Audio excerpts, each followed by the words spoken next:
Hello.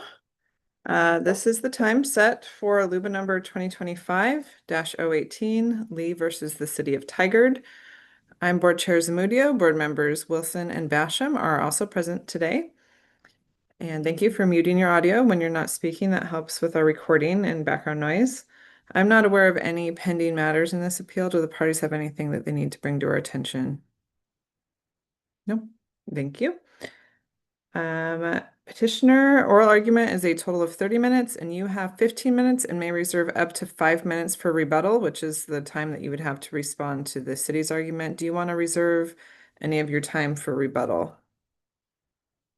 And you're on mute, petitioner.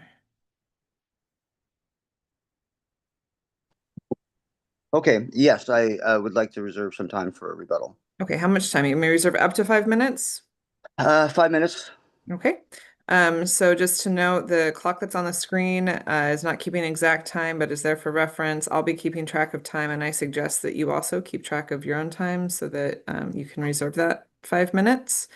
And then the city will have 15 minutes to respond, and then we'll go into the rebuttal. So can I just ask you to clarify? I have 10 minutes to go ahead and make my argument and 5 minutes reserved for rebuttal. Correct. So you'll have 10 minutes to do your primary presentation, which needs to be limited to material that's in the brief. And then the city will do their argument for up to 15 minutes, responding to your argument. And then you'll have an opportunity at the end to do 5 minutes of rebuttal, responding to the city's argument. Okay. Okay. Okay. Well, with that, then we will just go ahead and get started. So please state your name for the record, petitioner, and begin. Yes, my name is Key Lee.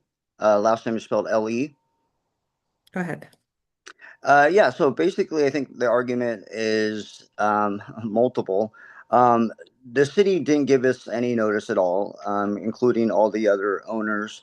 They were very aware of who we were. We had actually been talking to them for months. Um, the belief is that they kind of held us in limbo, went ahead and moved forward with a ordinance without any notice of the hearings. None of us were notified of the planning commission hearing or the ordinance that evening. I believe that their main argument is that I didn't have standing, which is interesting because their argument is that I showed up, so I wasn't prejudiced. But again, wasn't given any notice. The fact that I wasn't prejudiced, although they're claiming I didn't argue at the right um, time of the hearing and didn't make any arguments, was because I had no idea that the hearing was even being held. Um, the issue with the emergency hearing, I think that's pretty obvious what was going on there. Again, they claimed there was an emergency on their ordinance that so many of us were interested in the food cart pod business, although none of us were notified about the hearing. So that kind of conflicts with what they're saying is that there was need of an emergency, but none of us were noticed. So why would we have an emergency? Um, I think the other issues that we have is that the ordinance itself doesn't list what those emergencies are, as far as where their findings were, um, and what the actual emergency was. They had two conflicting ideas. One was for the health and safety, but they didn't list exactly what that was. They also didn't list their findings on why they needed to go ahead and put emergency on so that we could all move forward. Um, the fact that they originally are trying to their only argument really is my standing, is whether or not I had standing to go ahead and even make the appeal. I think they kind of don't realize that this isn't about me. It's really about the ordinance itself and how they didn't notify anybody. So when they sit there and talk about my standing, in reality, I have standing because, again, I was somebody that was interested. I have a food cart pod. They knew about my food cart pod in the first planning commission. They spoke about notifying. They knew who we were. Um, so other than that, I mean, really standing and notice. I mean, they didn't give us notice. They didn't notify what the emergency was. They didn't notify me after I had was in the hearing. Um, again, the ordinance was, put forward as an emergency, and there was no emergency that they listed, and that's pretty much it. Okay. Did you want to talk about anything else, or was that your primary argument? I mean, well, everything I put in the petition, but yeah, that's my Yeah. primary And argument. it's totally okay to stand on your petition. I think that's what you're saying. Yes, thank you. Great. So we will turn to the city for response. Petitioner, if you can mute your microphone while you're not speaking, and then after the city's response, we'll return to petitioner for rebuttal. So, counsel for the city, please state your name for the record and begin. Good morning. I'm Shelby Rahala for the City of Tigard. So I want to reorient the board to the facts on this case. Petitioner has mentioned several times about all the other food cart owners and all of the other people involved. He is the only one that has appealed. Tigard has successful operators of food carts all over the city. This is not about them. This is about petitioner and this one specific ordinance. There were his statement that he did not receive notice. As I said in the petition, he was not entitled to notice. The city properly filed the notice of the council hearing of the planning commission meeting with our agendas as we usually do, as the law requires. There was no additional notice required. There was no Measure 56 notice required. There was no newspaper notice required. The city followed all the appropriate procedures. Additionally, even if the city hadn't, he would have to show substantive prejudice. He was at the council meeting. He timely appealed the ordinance, and so he cannot show substantive prejudice, even if he was entitled to notice. The I have a emergency, couple of questions on this. yes, So, with respect to the petitioner's assertion that the city was required to publish notice in a newsprint paper, I didn't see in the petition that cited a statute that requires that. Are you aware of any requirement there? And I think the code itself says publish, but doesn't specify the manner of publishing. Is that accurate? yes, correct. And the city's code actually deliberately removed the newspaper notice requirement several years ago when we updated it. So no, Measure 56 is the only generally applicable notice that Oh, okay. potentially could have been required. Yeah, and It that wasn't was there. my next question was on Measure 56. What is the city's position for why the Measure 56 notice was not required in this case? So this case actually expanded opportunities instead of limited them. It was not a zone change. It did not restrict any activities that could have previously or would have previously been allowed. So it actually just clarified the processes by which food carts and food cart pods could be developed. So it Were didn't there were restrict there anything. any previous regulations for food carts before this ordinance was adopted? Yes, there were. Okay, so was this ordinance amending those regulations or was it adding regulations? It was mainly amending and clarifying the processes. There was some gaps in when overlapping code amendments were presented. There were some gaps created in terms of food cart regulations. So this filled in the gaps and clarified how they could be developed and what process they'd follow.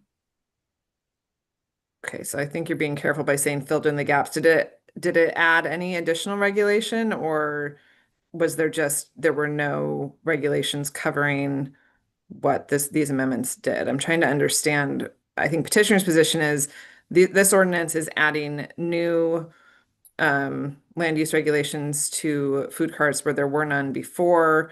And so under the Measure 56 statute, these are additional limitations. So Measure 56 notice was required. I'm trying to understand what the ordinance does exactly to kind of get some sense of that issue. Right. So, so yes, there were previous requirements. In the same And section of the code? yes, Okay. And those are not yes. zone specific, or I imagine food carts are allowed in certain zones and not allowed in other zones. They are not zone specific in the ordinance. But yes, they are allowed in some zones and not others. I'm trying to flip to the record.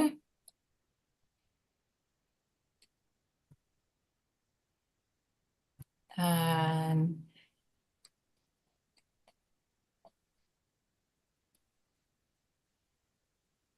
so previously, So it largely consolidated the standards that we previously had in a couple different places.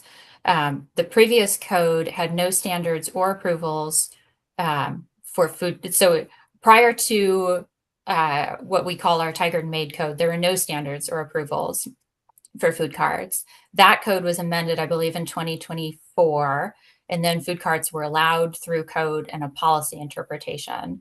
So what we allowed is actually a process for food carts as a standalone use that had not previously existed. So development, one of the reasons for the emergency clause was to fast track this approval process because previously food carts were largely not allowed, or they were allowed as a temporary use process.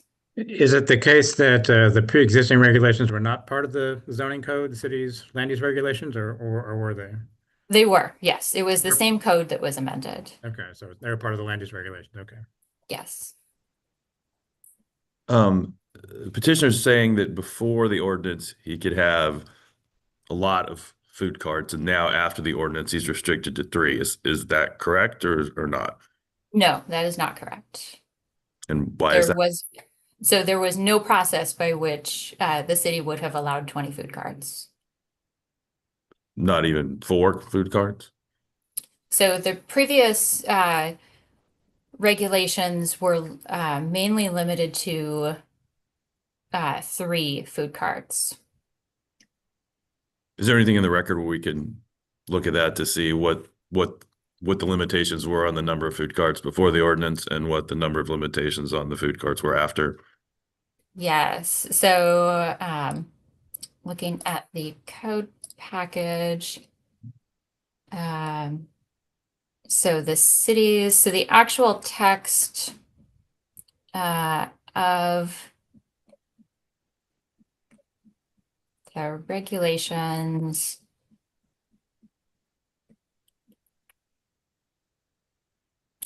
so it starts on page 12 of the record. So 18750 was the food cart chapter. And you'll see that so page 12 is the clean version, it looks like.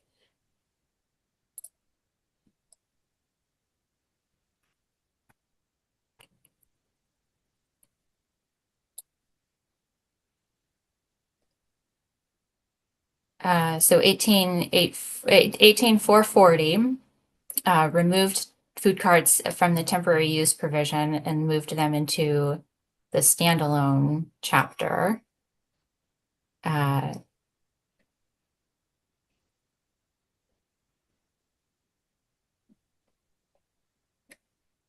So yes, starting on page 12 of the record, and then the changes to 18440 are on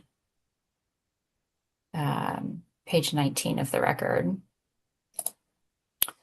And to respond to one of the earlier questions, it's actually the new regulations that expand the opportunity to go up to 20 food carts. The previous regulations were limited to 3. So again, this actually was an expansion and a clarification. It was not a limitation.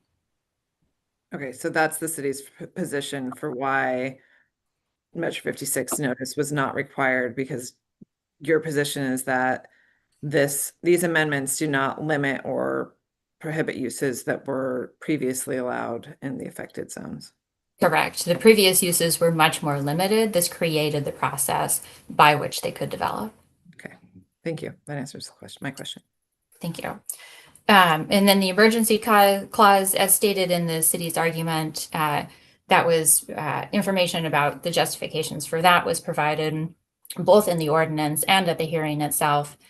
Case law gives a lot of deference to the local government in justifying that, and the city has more than met its burden on that. And if there are no other questions, I will rest on the city's reply brief. No further questions from the board. Thank you for your argument. We will return to petitioner. Petitioner, you will have 5 minutes for your rebuttal. Yes, I think that's a little bit of uh, misdirection, maybe. So the Tigard Made was a temporary use food cart ordinance that limited the carts to three carts. Prior to that, there was a rule, and that's the one that I actually operated, and the other three food cart operators operated on was a rule, I guess. It wasn't in the code, but we operated with the understanding that there was no limit. Actually, was working with planning. I had planning approval. I had my business plan prior to that, but the idea that they can move an ordinance from temporary use and create a whole new chapter. In fact, they actually took that chapter away from another chapter, included other parts of it, the food cart pod, and more restrictions on that. The Tigard Made, which he refers to, was never repealed. It was just literally eliminated and then moved to a whole new section and then added a number to it and some rules to it and then applied to us through emergency clause. Again, whatever they want to justify the emergency clause, the only two things that are listed on that ordinance is for the health and wellness, safety, but they didn't talk about anything what created that. There was no time limitations on that emergency, and then basically, they're claiming it was because we all were applications were waiting, and we they wanted to move us forward. But then why the emergency? And obviously, I can't talk about a lot of things that have happened since then that pretty much show that this emergency was BS. But I want to understand for the Measure 56 assignment of error, what your position is on what this particular ordinance does, these amendments to the development code do to limit or prohibit the uses that were previously allowed. What are the new, in your view, what are the new limitations or prohibitions that didn't exist before this ordinance? So again, the Measure 56, I had a contract to purchase the property, but none of the landowners actually got any notices. There's no notices that are listed. So there was no notice to anybody, regardless of whether it's to me. So the provision for me was prior to the Tiger Made, I had actually been in operation, was working towards in development to develop the 20 carts. I had approvals. We actually went through the city to talk about stuff. And then in Tiger Made happened in May of 2024, and everything was great. And then all of a sudden, somewhere in September of 2024, they decided we all can only have three. We're in violation of any more than that. I had five. So they held us in limbo while they secretly put together this ordinance. Fortunately, I just got last minute notice. Hey, look, they're talking about food cart. So I just want to slow down. I just want to understand your position is prior to these amendments, the law, wherever it was, what it was, allowed more than three. And so these amendments changed that by allowing only three. That's your position. Plus, they added system development charges and fees that were not there. Significant system development charges. Okay.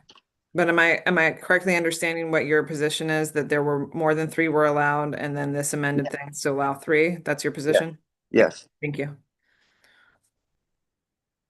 Go ahead. You still have some time. Okay. I mean, that's pretty much it. Prior to Tiger Made, they completely forget about that there wasn't a rule and that we followed those rules.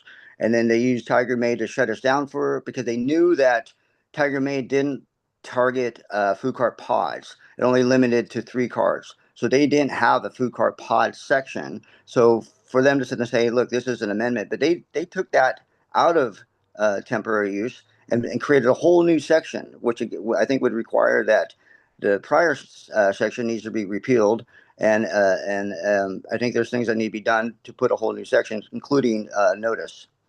And that's pretty much it. Okay. Thank you both parties for your argument today. That will conclude oral argument. The statutory due date for our decision in this appeal is December 4th.